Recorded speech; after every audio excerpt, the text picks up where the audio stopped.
the narrative that came out was the decline in teen births is a problem. Um, we were telling teen girls not to get pregnant, right? The last time I recall that. I don't think they're targeting, and I'm going to be frank, inner city Black communities. They don't want us to reproduce in that manner. No. For example, there's always the focus on, oh, do you want kids? What kind of mom will you be? How many kids do you want? Girls are really molded to be a caregiver and really set motherhood as the ultimate goal for, their value in life.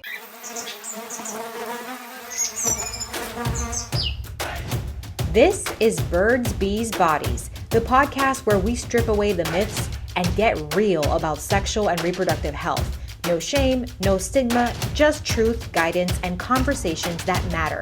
Powered by Planned Parenthood of Florida, we're here to break barriers, challenge the silence, and give you the knowledge to take charge of your health and your future. Let's go.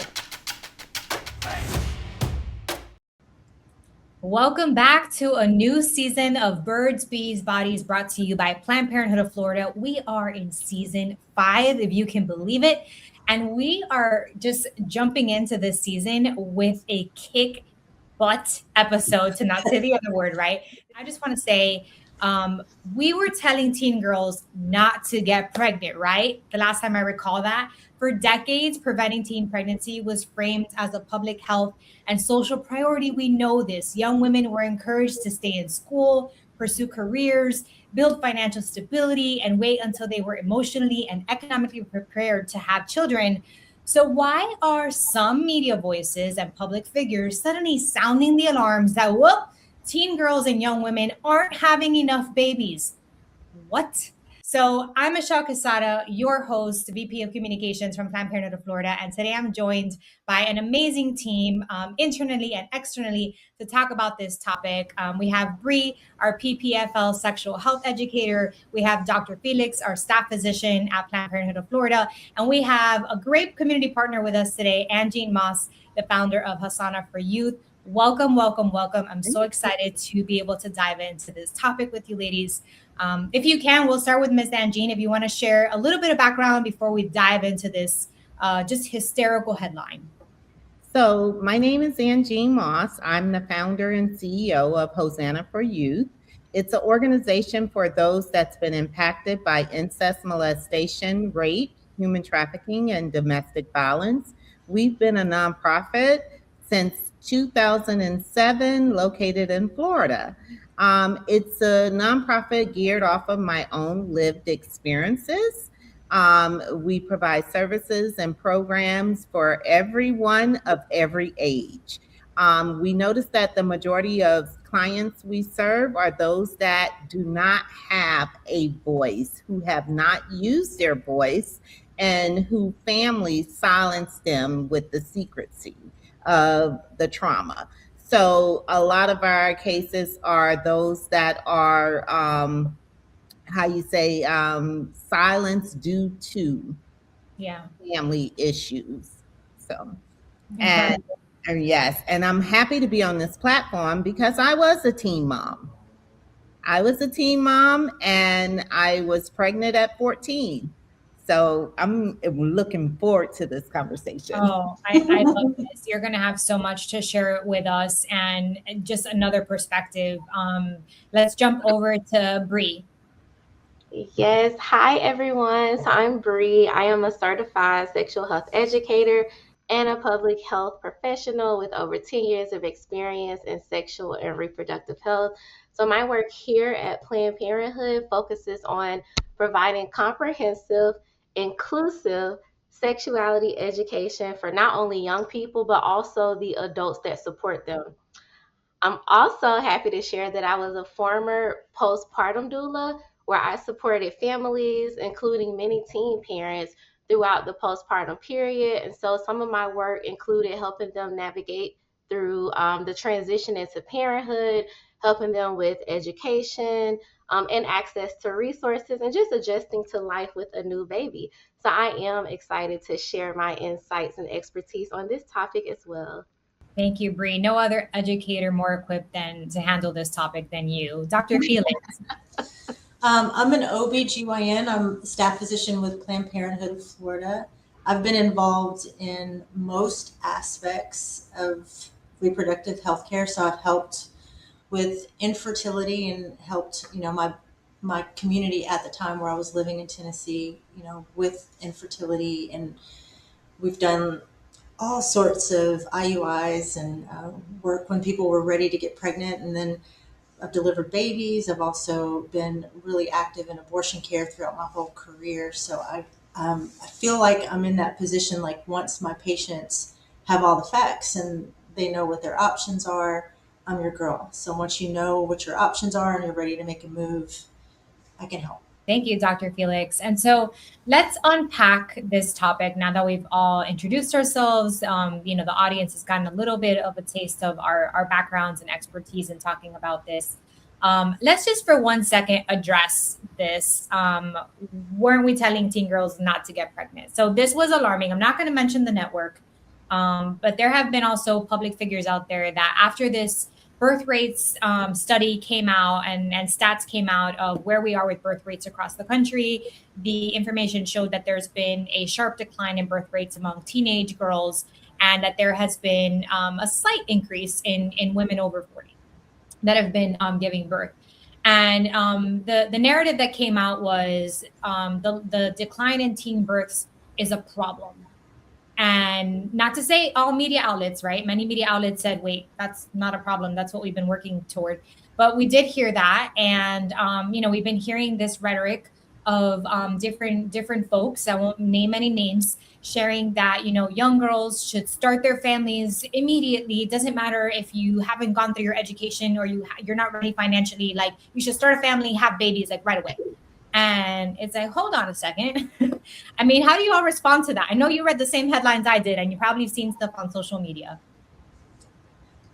I would like to just kind of point out what's not being said there and like, what is that target audience? I don't think they want every teen girl getting pregnant. I think they're trying to repopulate a certain demographic of teen girls so that as the political agenda moves through and they're deporting other demographics, they can replace that demographic with what is appealing for that particular network, that particular group.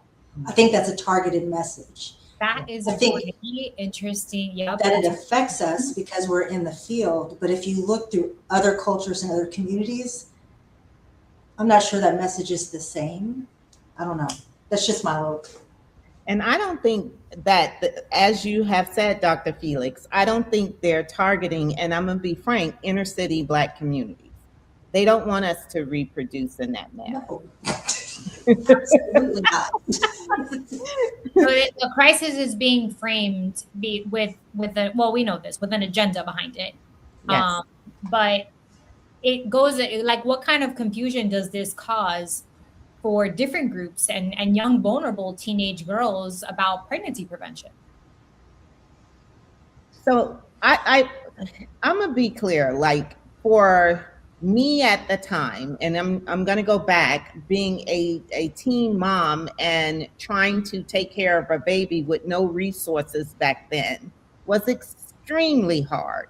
Okay. And then when you look at the now, I currently, with the organization, we go back to a school that's located here in Broward County where we provide for teen moms along with the school, to help them navigate this area that no one has prepared them for, which is being a parent.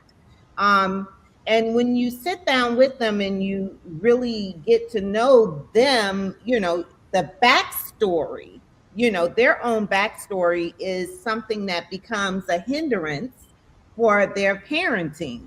If you have a child, I was a child, I'm not just talking about them, a child having a child with no guidance, no resources, depending on the system, it leads us into other areas of trying to take care of that child, and it puts us in harm's way of the elements of whatever's going on. So we become very vulnerable to a lot. Yeah, I just want to add, as a sexual health educator, I have absolutely spent years, helping young people, um, and equipping them about pregnancy prevention, STI prevention, and all the comprehensive sex education topics. And the messages are about making informed decisions about reproductive health. And so it's not that we're being anti-family, but it's about, again, like I said, helping folks create that strong foundation before becoming parents. So I think about even my experience as a postpartum doula. Um, all of the clients that I worked with were teen parents. So I saw firsthand the support that was needed. And I'm talking about not just financially, but also emotionally, physically, and socially. And so many of the young mothers that I work with, of course, they care deeply for their young people and their children. And so the challenge was about navigating those real life situations. So where can I go to school now that I'm a teen mom? What does childcare look like for me as a teen mom? One What is transportation? I've had clients reach out asking me for support for housing resources, especially for one client who was experiencing intimate partner violence between her and her partner. And so when we talk about the declining birth rates, I think it's important to just ask whether we are creating those environments where people feel safe and supported to parent successfully. I'm glad you brought that up, Bree, because that's one of the questions that I definitely wanted us to chime in and discuss a little bit. Are these declining birth rates really about personal choice? And I do think they are, right? I think people to some extent have some circumstances where they can make that decision. Not everybody has that choice. Or are they tied to broader social and economic conditions? So one thing that comes to mind, taking teen mothers out of the equation, but women in their early 20s, or mid 20s, or people who can get pregnant, not just women. They might, feel like they want to parent and they want to become a parent and that they're ready for it, but the social economic, surroundings don't make them feel confident in being able to move forward with that decision, and it delays parenthood for them. Is that something that you also have seen? Is not just about, it's not just about also like delaying pregnancy because you want to wait to a certain age. It's some folks who may be of age that are ready still are delaying it because of other factors. I see that a lot during my abortion clinic. I don't ever ask why, but there's often a little piece that my patient wants to offer me, like, I really can't afford this baby right now, so I need to terminate this pregnancy. Or I just gave birth a couple months ago. I can't afford blah, blah, blah. Or I already have one at home. My partner and I split up. I can't afford another child. So there's these statements that people make before they take their medication abortion pill. And most of the time, what I hear from them is that I can't. Not that I don't want to, it's that I can't. Because there's some social or economic hurdle that they cannot see themselves getting over and being able to still provide a life, a quality of life for the children or the child that they already have. So there's this delay. There's another subset of patients that come through. I just got in medical school, or I just started medical school. I just started dental school. I just got into nursing school. I just got into this program. And they cannot see how they're going to be able to continue the nursing program, or how they'll be able to fit their prenatal visits into the program because they're going to be dropped from the program. So educational opportunities that are there oftentimes will push people into a decision where they feel like they cannot do both. So then there comes a time where I can delay this pregnancy and get this extra certification, get a better job, make more money, and then have it, then expand my family. So when I hear those things, for me, and I'm biased because I'm an abortion provider, and I get a very concentrated group of women out of society. These are all women that have already gone through the counseling. They've already done their soul searching. They've already reached out to their support system. They've made this really hard decision. And I have never heard, I want this done. It's, I have to do this because. Dr. Felix, I don't think that you're being biased at all. I think that public health research has shown for many, many years that parenting outcomes are influenced by support systems. So, for example, families who have stable housing, reliable childcare, family support, or whatever the socioeconomic factor is, they experience very different challenges than families who don't have those support systems. So, I don't think that's biased at all. That's supported by research. And then the other horrible thing, and I know we're not talking about the ban today, that's not our subject. Oh, we will, because that's it too. Yes. But, you know, I'll get a patient in here that just found out she's, you know, she's pregnant. The measurements combined with the last menstrual period have an estimated gestational age of 5 weeks and 4 days. She's got 48 hours to go through all of those variables that Bree just discussed to try to figure out what her best decision is. And a lot of times people are making that decision because they didn't have the time to really figure out what their support system looks like. Like, do I have enough support to continue this pregnancy? But when I tell them, you know, I'm so sorry, but you have 24 hours to make up your mind, a lot of times the decision is a pressured one because of the ban. Yeah. And that's unfortunate. You know, I try to pull that back. You know, if you don't feel comfortable to make this decision in the next 24 hours, we can help navigate you out of state. But when they hear that extra hurdle, like, wait, I got to travel. Yeah. If I don't talk to you right now, if I don't make this appointment and get this appointment right now, I'm going to have to find more funds and more support and travel to New York or North Carolina or somewhere else to have this service done. So you're telling me I got to go through all my people, all my bank accounts, talk to my program at school, make all of these decisions, and be back here on Saturday. Yeah. For listeners who don't know what we're talking about, so Florida has a 6-week abortion ban. It's a near total abortion ban, essentially, because how many people actually know that they're pregnant or find out in time at 6 weeks? Like Dr. Felix is sharing, you know, if you're very diligent about tracking your cycle, you might find out at 5 weeks, 2 days, 4 days, you know, usually sometime closer to 6 weeks. And so in Florida, there's not only just a ban that you can't get an abortion post 6 weeks of pregnancy. And again, let me go back for a second, because at 4 weeks of pregnancy, that's when you miss your period. So your first day of your last period is actually your first day of your pregnancy. I'm not the one doing the math. This is how it's recorded in statute. This is exactly how it goes to calculate pregnancy. So at 4 weeks pregnancy, you just missed your period if you have a perfect 28-day cycle. So at 5 weeks, 4 days, you have to make a decision, because in Florida, not only do you have no options after 6 weeks of pregnancy, you have to make 2 in-person appointments before you're able to get abortion care, which means that, and they have to be at least 24 hours apart. So if you show up to a consultation at 5 weeks, 6 days, you need to get the procedure the immediate day, 24 hours later, in order to still be able to access abortion care. So just a little quick lesson for those who don't know about Florida law. This also, as Dr. Felix is saying, takes away options for patients. It strips them from the time to be able to really evaluate their healthcare needs, evaluate what options they have. Because now they hear, as she mentioned, if you don't make a decision, if you don't want to keep the pregnancy and you are at 6 weeks, you now have to go out of state to be able to get an abortion. You will not be able to get one in the state of Florida. So Miss Angina, I'd love to hear from you on all the things we just talked about, the support systems around deciding whether or not to become a parent, and how that takes shape into the options that you feel like you have or don't have.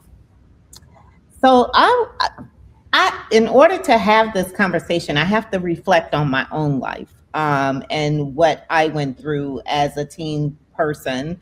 The first pregnancy that I had, abortion I had, was at the age of 14. And it was because I did not have a support system. And it was because of, at the time, I was in my mom decided that, the young man that had gotten me pregnant was 21.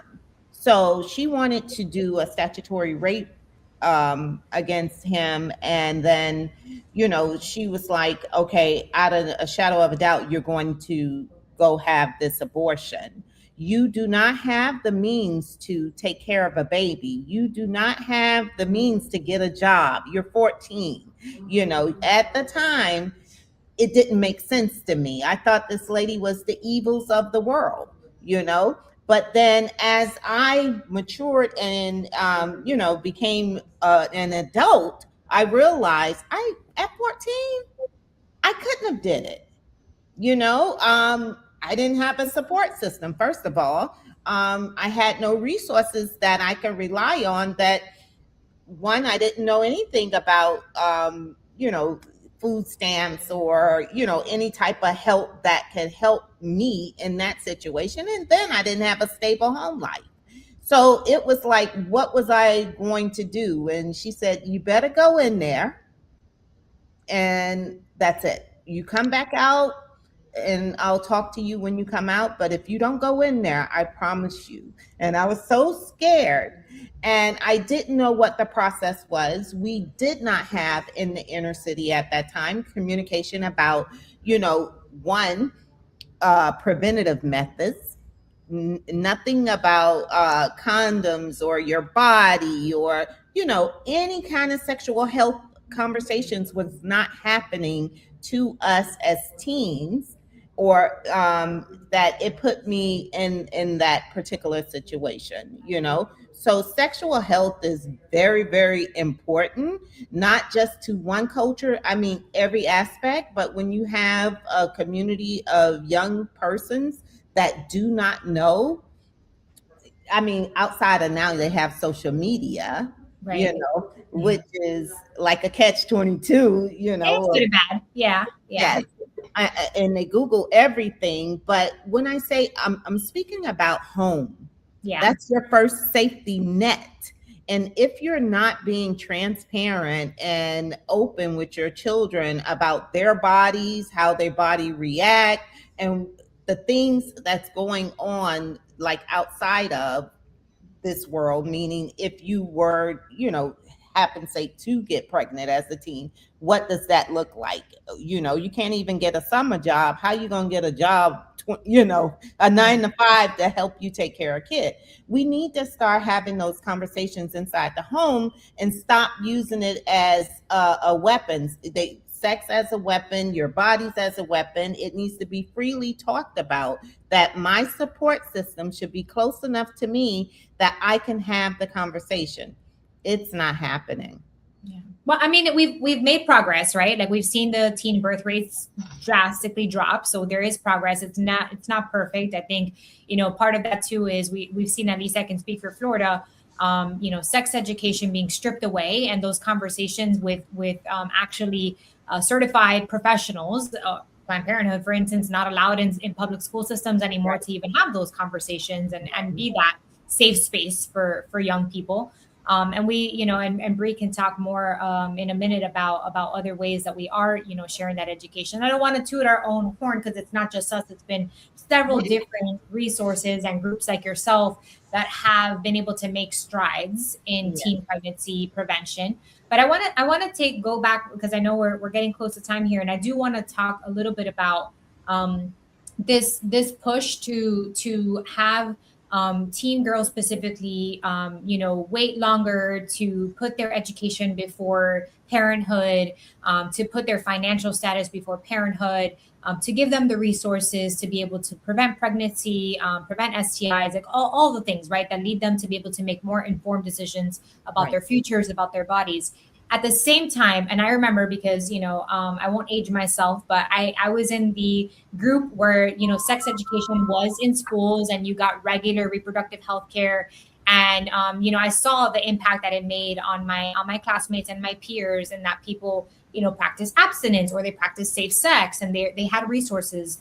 But at all that time that you were told, wait to have children until all these ducks line up for you in a row, we never were told, well, when you wait a certain amount of time, your fertility goes down and changes, and the other things can happen, right? So then we find ourselves now in women that are, in their late 30s and 40s, that are ready, and they're like, okay, like I've done everything I wanted to do. I made a personal choice to delay parenthood.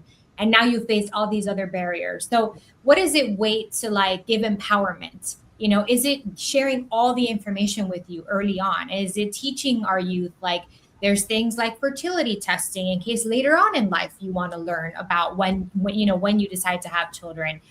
You know, there's things like egg retrieval. What are the resources to even do that? You know, I know it costs money to do that. So are those conversations being had now in this day and age, as well as the pregnancy prevention aspect? I would just like to say that I think it's time to redo the data. Yeah. I think they need to look at stats again, because I feel like I've been quoting women the same infertility stats since I started medical school. And I don't know how old they were then, but we're healthier now. A 35-year-old woman today is not the same as a 35-year-old woman 20 years ago, or 30 years ago, or 50 years ago. 45-year-old women. You know, women are delaying pregnancy, but we're also getting healthier. We're getting stronger.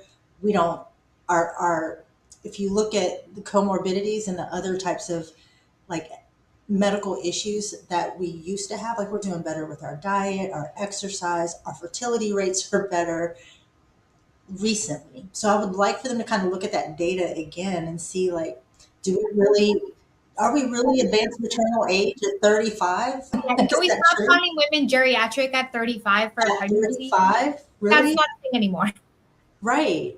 And so, you know, and I see women come through this clinic all the time, all ages, right? So I would like to see that data looked at again. And then I also just wanted to bring up, like, I'll age myself. I'm in my 50s. I had a mom, I was born in the 70s. I had a mom that couldn't have anything without a man co-signing or getting for her or giving her permission. She couldn't go get an apartment, anything, unless her father or a husband said it was okay. There was no credit. My programming is different because my mom needed me to have freedom, right? My programming for my kids is similar, but I feel like I'm overboard with it because they have so many different opportunities that I didn't have and that my mom didn't have. So I feel like maybe the dialogues need to change a little bit, but not to the point that we're promoting Right. teen pregnancy at all, but maybe just less fear about delaying, less fear about, you know, it's okay to build relationships with reputable people that support you, rather than you having to feel like you have to be this independent powerhouse aside from your partner. You know what I'm saying? Like, I think our opportunities are different, and the programming for our society should be a little bit different than like how I was raised in the 70s and the 80s. Like, with that programming, you have to separate yourself from a man and gain your own education, gain your own financial stability, all of those things. When I look back on it, I would have loved to have had a partner that helped me build an empire, right? Right. But the programming is different. You never depend on. So things are changing, but I still don't feel like we are anywhere near promoting teen pregnancy. It should just be about education, so people can make informed decisions about what's right for them, and then not have the pressure of politics on them or timelines in order to make a free decision, a free choice. I just want to add on the heels of that. I love that you brought that up, because one thing I thought about when I was thinking about this topic are the double standards that are associated with this whole topic. So for example, there's always the focus on, oh, do you want kids? What kind of mom will you be? How many kids do you want? You know, girls are really molded to be a caregiver and really set motherhood as the ultimate goal for, you know, their value in life. Boys are typically asked about, oh, what career do you want? What are your goals? You know, what do you want to do? And so I think that one thing that I try to be intentional about when I'm working with young people is to really not lean into that stereotype, but to really set a level education for both genders or all genders that I may be working with, so that we don't get into those double standards, because I think that the messages are different. And so everyone should hear the same message, like you said, Dr. Felix, about bodily autonomy, the right to decide to have children when you want, parent them, when you want, or not parent them when you want. And that should be standard across the board for everyone. And also not just thinking about preventing pregnancy, but just critical thinking skills, communication skills, healthy relationships, and all of the things. And so one of the things that I do is that I work with parents, where I also talk to parents about how to have better relationships and conversations with their young people. And these are the topics that I'm also encouraging them to talk about and have those conversations with their teens. And so what I share with parents is, it's not your job to write your teen story, but really just to help them build the skills, the confidence, the support systems that they need, so that they can write it for themselves. So whether they become a parent at 25 or 35 or never, those skills are still there. And so parents are being supportive in helping them achieve the things that they want to accomplish throughout their life, whatever that looks like for them. Those are such great points. I want to touch on the double standard that you mentioned, Bree, because that's so true with different genders. But also, can we talk about the societal pressures and how contradictory they are? Because anyone with a uterus is early on told, don't get pregnant, don't get pregnant, don't get pregnant, don't get pregnant. And then you get to a certain age and they're like, when are you getting pregnant? Hurry up. What are you doing? Like, get pregnant. Why aren't you having kids? Have a baby, have a family. And it's like, oh my gosh, can we just stop controlling women and people with uteruses and just allow them to just exist and do what they want to do at the time they want to do it? Yeah, absolutely. And that's why talking about different options are so important when having those conversations also. And when I say options, I mean, what does it look like? Like when I'm teaching about parenting, I'm talking about, if you choose to parent, this is what that may look like for you. If you choose not to parent, this is what this may look like for you. And so we use this method. You have to think about what works best for you. This is what some people do, and this works for some people. This is what other people chose, and this worked for them. But you have to think about, what do you want your life to look like, and what does that look like for you? So I always try to empower young people and equip them with the skills to make the decisions that are best for them, to really teach them autonomy and what that looks like for both and all genders that I'm working with. I would like to add on something. And one of the things that I can attest to, as my own lived experience, as well as the clients we serve, a lot of times the word parenting is kind of the oxymoron in the conversation, because nobody has a blueprint. A lot of persons that I meet up with, they are parenting from what they knew their mom did or their grandmother did, and it doesn't always work in the proper essence for topics such as body anatomy, or sex, or pregnancy, or what do you think your life is gonna, what do you want for your life? They have no clue. It's almost like well, my mother said, or my grandmother said, and they're using that to dictate what their tomorrow would be.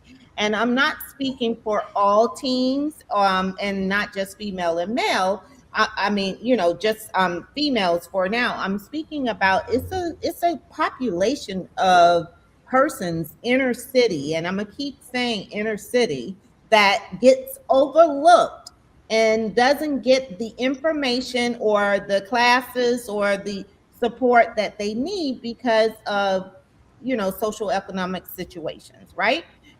Nevertheless, they don't feel safe to have these conversations or to present themselves in that space. So the land of make-believe, which is social media and the internet and all that stuff, they get to choose how and what they envision parenting to be. They get to make up these stories about their parents, even though they probably still are here. They I remember as a kid when the it was the Sears catalog used to come out. And because I had childhood trauma, I would look in that catalog and say, "Oh, I want that to be my mama." Oh, I want that. I want her to be my. And it's this fairy tale illusion of instead of the reality that is. And so a lot of the teens that can't be in front of Bree or, that don't have a voice to speak in front of Bree and share certain things, they are missing out. And those are the ones that my concern goes to. They may show up in Dr. Felix's office and she might get them to open up and they share some of, the things that they endured or, the situation that they have. And that's their only outlet. Dr. Felix may be that only outlet at the time of many of them haven't been to the gynecologist.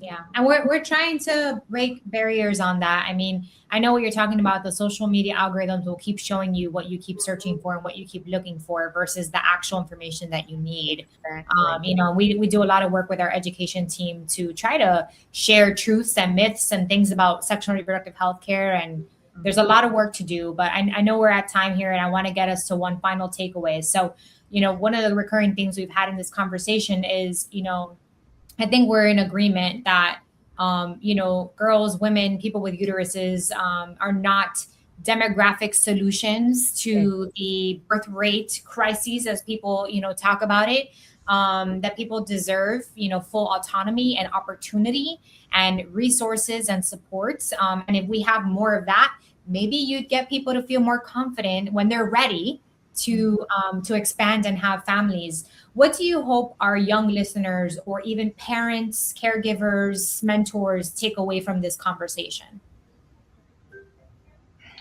I would say I would hope that young people walk away knowing that their worth is not determined by whether or not they become parents or choose not to become parents or whatever, that decision is that they make for them.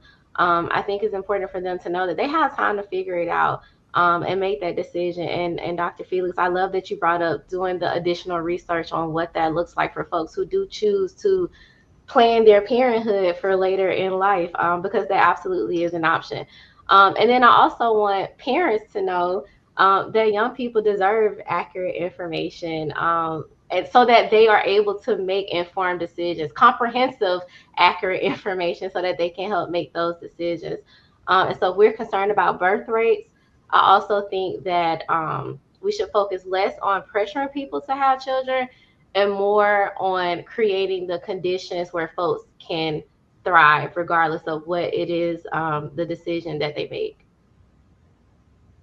Any other final thoughts? I just say continue to have the conversation, and anything that is needed is to know is not always Google. Sometimes it's having a person that you can go to and have dialogue with to understand better what your situation is. When I share with young adults my history, and they say all the time, oh my God, you've been through that. But now as an adult, I have a support system, develop a strategy that I can now be of support to someone that is unsure of what they should do pertaining to how their life goes. I love it.